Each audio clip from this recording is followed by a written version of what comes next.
Bienvenue sur Azimut, le podcast de l'orientation. Donc bonjour Marina. Dans un premier temps, je vais parler de mon expérience lors du séjour que j'ai vécu il y a quelques années. Ensuite, je vous poserai des questions sur l'actualité de Tadam pour les partager à nos auditeurs. J'ai vécu cette expérience à la fin de mon collège. Je suis maintenant en terminale et je viens vous interviewer car je me suis rendu compte que cette expérience m'a été très enrichissante. Tout d'abord, cette expérience m'a permis de mieux me connaître en apprenant à découvrir mes qualités. De plus, c'est une expérience collective. On crée des liens forts car on s'entraide et grandit ensemble. C'est une expérience riche en émotions et je sais que j'en m'en souviendrai très longtemps. C'est en partie grâce à elle que je sais ce que je veux faire plus tard et que j'ai pu me redécouvrir et savoir qui je suis vraiment. J'en suis sortie grandie et rayonnante. J'ai beaucoup aimé l'improvisation et le slam que j'ai pu découvrir lors de mon séjour. Ils m'ont permis d'apprendre à m'exprimer plus facilement et librement. J'y tiens en partie mon slogan, que j'ai pu confirmer les années suivantes, lors de recherches de stages ou encore la co-création de Azimut. Quand on veut, on peut. Selon moi, quand on se donne les moyens, tout est possible. Pour finir, je recommande à tous les jeunes qui sont perdus, qui ne croient pas en eux, ou même qui cherchent leur voie. Et de façon générale, je la recommande à tous. Car même lorsqu'on croit tout connaître sur nous, il y a toujours des choses à découvrir et approfondir. Nous passons maintenant à la partie où je vous pose des questions. Pourriez-vous m'en dire un peu plus sur l'association ? Oui, tout d'abord, merci beaucoup pour ce témoignage, Charlotte, ça m'émeut beaucoup. Alors, l'association Tadam est une association dont la mission est de permettre à chacun de révéler ses talents, c'est-à-dire de mieux se connaître et de prendre confiance en soi pour être acteur de sa vie et, j'ai plaisir à dire, et citoyen du monde. D'accord. Quand et pourquoi l'avez-vous créée ? Alors, à l'origine, je l'ai créée parce que j'ai découvert en 2012, en lisant un article, que 150 000 jeunes, chaque année, étaient déscolarisés. Et là, je dois dire que j'ai eu un moment d'effroi et je me suis dit, j'ai envie de faire quelque chose. C'était en 2012 et le premier séjour Tadam a eu lieu en 2013. L'idée étant, si les jeunes sont déscolarisés, c'est vraisemblablement parce qu'ils ne savent pas ce qu'ils veulent faire plus tard. Et donc, quand on aura résolu ce problème de choix d'orientation, eh bien, ils vont se rescolariser. Et comme pour moi, l'école a été un moyen fabuleux d'avoir une vie formidable, eh bien, j'ai à cœur de permettre à chacun d'avoir cette même vie. D'accord, merci. Quel est le but principal de votre association ? Donc, vous accompagnez des jeunes, mais quel est votre but final lorsque vous accompagnez ces jeunes ? Alors, notre but, c'est vraiment de permettre à chaque jeune de mieux se connaître, de prendre confiance en soi et de devenir acteur de sa vie. Et on a un objectif au sein de l'association, c'est de toucher 500 000 jeunes pour opérer un véritable changement sociétal. Pour que demain, on ait affaire à des personnes qui soient plus dans leur motivation, qui fassent des métiers qui les épanouissent pour construire un monde meilleur. Très intéressant. Est-ce que maintenant vous pourriez me parler de la méthode que vous utilisez pour accompagner tous ces jeunes ? Oui, avec joie, puisque c'est la base de notre succès. On a créé une méthode qu'on a développée avec les personnes avec qui j'ai cofondé cette association, qui associe et réconcilie le cœur, le mental et le corps. Alors, ça veut dire quoi ? On associe de la théorie, une méthode qui va permettre, un outil qui va permettre de mieux se connaître, qui correspond aux motivations. Donc, on utilise l'approche neurocognitive et comportementale, un outil basé sur les neurosciences qui permet de comprendre les motivations. Et donc, tous ces leviers qui vont nous permettre de nous épanouir dans notre métier. Et à cela, on associe de l'expression autour du corps, parce que le corps va permettre d'ancrer les apprentissages et vraiment de transformer et de garder en soi tout ce qu'on a appris. Enfin, la base de Tadam, c'est les 4 accords de fonctionnement, c'est le cœur qui va permettre de se dévoiler en toute sécurité. On a 4 accords de fonctionnement, dont la bienveillance, l'écoute, la coresponsabilité et la confidentialité. Et ces accords vont permettre à chaque jeune de pouvoir mieux se connaître, de se dévoiler, de le faire en toute sécurité et d'apprendre évidemment à renforcer sa confiance en lui. C'est super. Alors moi, je trouve ça génial de s'appuyer sur des leviers aussi importants. Et qu'est-ce qui est pour vous la chose que vous voulez transmettre à tous les jeunes qui sont passés par là, qui est la plus importante pour vous ? Pour moi, la plus importante, c'est de dire à chaque jeune qu'il a un talent et que ce talent, quand il va vraiment le mettre au service du monde, eh bien, c'est là où il va s'épanouir le plus. Chaque jeune, même si vous avez un doute, vous dites non, pas moi, eh bien, c'est faux. Ce qui est vrai, c'est qu'on a chacun, à minima, un talent qu'on peut révéler et offrir au monde.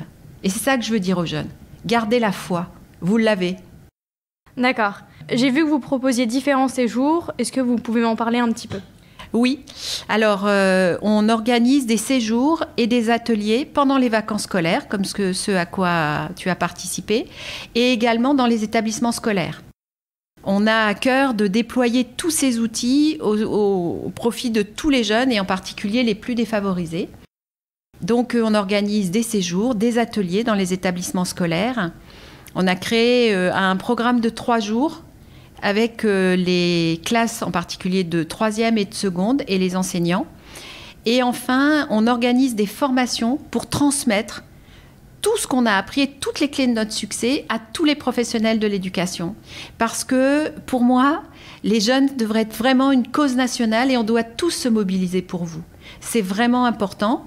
Je pense que les 2 années qu'on vient de vivre ont touché le plus les jeunes et on se doit de faire tout ce qu'on peut pour vous aider. Donc moi, j'ai eu à cœur, et avec l'association, on a eu à cœur de formaliser tous les outils qu'on utilisait pour les transmettre aux professionnels de l'éducation, qui sont les enseignants, qui sont les coachs, qui sont les éducateurs, et aussi les parents qui ont à cœur de mieux accompagner leurs enfants parce que parfois, ils n'ont pas les outils, ils n'ont pas la manière de faire. Et parce qu'on a beaucoup de témoignages autour de ça, eh bien, les parents ou les professionnels de l'éducation qui l'utilisent, et ils l'utilisent quand ils sont formés, eh bien, voient la vie de leur classe se transformer et leur vie tout court se transformer. Donc, on a vraiment à cœur de poursuivre le déploiement de Tadam. D'accord. Est-ce que vous pourriez me parler de quelques activités que vous pouvez proposer aux jeunes pour qu'ils se découvrent lors de vos séjours ou... Tout à fait. Alors tout à l'heure, tu as dit j'ai particulièrement aimé l'impro et j'ai particulièrement aimé le slam. Alors je vais parler de l'impro. Et l'impro, ça permet effectivement déjà d'être sur scène devant les autres. Donc quand c'est fait dans un cadre de sécurité, je vais pouvoir m'exprimer. Puis je vais me rendre compte tout simplement que je peux le faire. J'y arrive, alors que tu dois te souvenir, la première fois que tu es monté sur scène, si c'était la première fois, tu t'es dit, j'y arriverai pas, puis tu y arrives, puis le groupe est très aidant, et puis la bienveillance fait. Donc ça, c'est la première étape, c'est-à-dire je peux le faire. Et aussi la deuxième étape, tout à l'heure, j'ai parlé de l'outil de l'ANC pour comprendre ses motivations. Eh bien, avec le théâtre d'impro, on découvre aussi ses motivations, elles se voient. Et sur une scénette d'impro, on peut regarder les personnes et découvrir leurs motivations. Donc ça va permettre 2 choses. Ça va permettre d'ancrer les apprentissages en termes de confiance en soi. Et puis ça va permettre aussi de découvrir ses motivations, puisque les motivations se voient dans le comportement. Bon, je peux parler de ça, je peux parler aussi du slam, où on donne l'opportunité à des jeunes finalement de dire ce qu'ils ont envie de dire. Et c'est pas tous les jours qu'il y a un espace qui est offert aux jeunes pour qu'ils puissent exprimer ce qu'ils ont envie de dire, avec les personnes qui sont quand même très importantes à cet âge-là, c'est-à-dire des personnes qui ont le même âge et avec lesquelles ils vont pouvoir participer et, comme tu l'as dit, grandir ensemble. D'accord, c'est super. Et dernière petite question, pourquoi avez-vous choisi de changer de nom en passant de Ce que je veux faire plus tard à Tadam? Alors, historiquement, quand j'ai créé l'association et qu'on s'est posé la question comment on va s'appeler, je me suis dit, en fait, moi, ce que je voulais, c'est permettre à chaque jeune de savoir ce qu'il voulait faire plus tard. Donc ça s'est appelé Ce que je veux faire plus tard. Et très vite, on s'est rendu compte qu'on allait plus loin que choisir une orientation. On allait vraiment, et comme tu l'as dit, ça permet de se construire. On est autour de la construction identitaire, de permettre aux jeunes de mieux se connaître et de prendre confiance en ses talents. Donc on s'est dit, ce que je veux faire plus tard, peut-être, d'abord c'est très très long, les gens ont parfois du mal à se souvenir du nom. Et puis ça peut être erroné parce que parfois on sort de ce séjour sans savoir réellement ce qu'on veut faire plus tard. En revanche, on a appris à mieux se connaître et donc on est en capacité de choisir. Donc plusieurs fois on m'avait dit il faut changer de nom. Bon, au début j'étais pas très favorable et puis après je me suis dit oui, après tout c'est vrai, c'est juste, on fait bien plus que savoir ce qu'on veut faire plus tard. On apprend aux jeunes à mieux se connaître, à prendre confiance en eux et puis maintenant qu'on forme les enseignants, ce serait bien d'avoir un nom qui soit plus en adéquation avec ce qu'on fait. Et puis, la deuxième chose qui était vraiment importante, c'était que l'équipe adhère. Et au début, l'équipe a dit non. Moi, je m'appelle Ce que je veux faire plus tard. Et au bout d'un moment, tout le monde s'est mis d'accord. Et donc, on a décidé décidé de changer de nom. On a été accompagné par une professionnelle du marketing qui nous a dit, il faut vraiment que vous changiez de nom, vous faites bien plus que ce que vous dites. Donc, on a travaillé collectivement, tous ensemble, avec une professionnelle qui nous a aidés bénévolement. Et le nom qui est sorti... il y a 2 noms qui sont sortis et après on me les a proposés et j'ai choisi Tadam. Et le nom Tadam existe depuis 1 an, un peu plus d'1 an. Et tout de suite, tout le monde a pris Tadam, tout le monde m'a parlé de Tadam. Peu de gens me parlent de ce que je veux faire plus tard, mis à part effectivement toutes les personnes qui ont vécu des stages, qui l'ont vécu sous le nom de ce que je veux faire plus tard. Mais c'est un nom qui ne peut être dit sans avoir le sourire. C'est difficile de dire Tadam en étant triste. Et puis ça montre aussi cet effet de transformation. Comme tu l'as dit, je suis sortie rayonnante, je suis sortie grandie. Et ben voilà, après un séjour de 5 jours, c'est aussi la promesse de Tadam, c'est permettre à chaque jeune, en révélant son talent, de se révéler.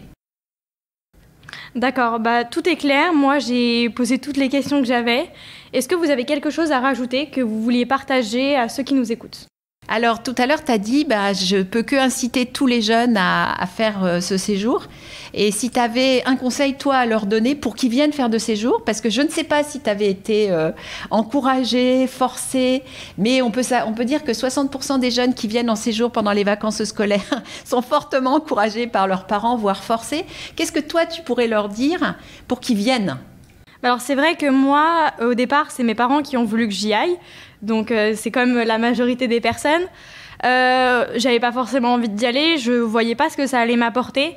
Et en fait, en vivant une expérience, et que je pense que plus on vit d'expériences dans notre vie, plus on fait de découvertes, de rencontres, et plus on est accompagné, plus on réussira dans la vie.